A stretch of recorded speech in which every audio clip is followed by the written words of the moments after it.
Ito daw ay malaking panalo para kay Badoy dahil yun nga, ang CPP-NPA daw ay gusto siyang ipakulong. Talaga lang? Baka naman sa'yo yan, lang galing yan.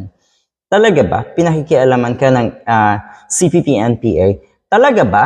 You are somebody to them? Of course not. Hindi ka nila kilala sa tingin ko. Wala sila rin pakialam sa'yo. Kaya nga sa mga kababayan natin, pinaglololoko tayo na si Badoy.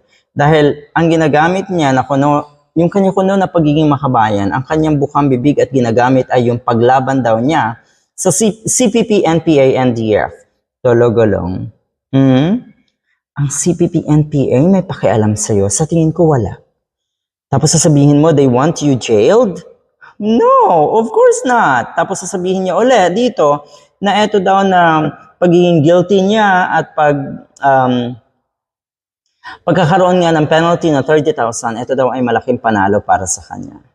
No, talo ka dyan. Sige. Sige lang. Isipin mo, panalo mo yan.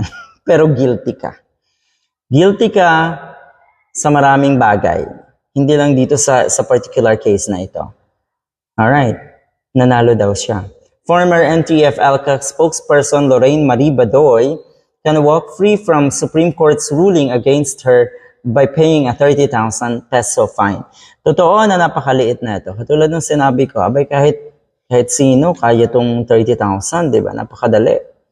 Napakadali. Pero magandang panimula ito na may kaparusahan, may penalty, ang mga katulad na ito, ang mga ginagawang ito na si Badoy.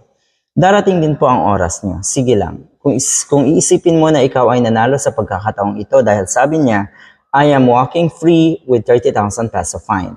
Dahil gusto nga daw ng CPP-NDF or NPA-NDF na siya ay ipakulong. Ulitin lang natin. Hindi.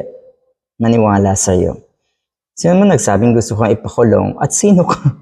At anong pakialam nila sa'yo? Ikaw lang naman gamit na gamit mo, ulit-ulitin ko, ang linya or ang word na ito.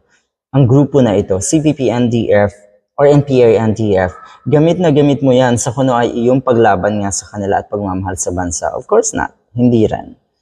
Congratulations, Philippines. We won this round. Nanalo daw ang bansa natin. No, totoong nanalo tayo.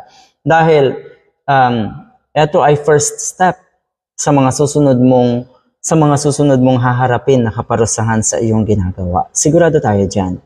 At ako ay naniniwala na nasa katinuan pa rin ang ating Supreme Court.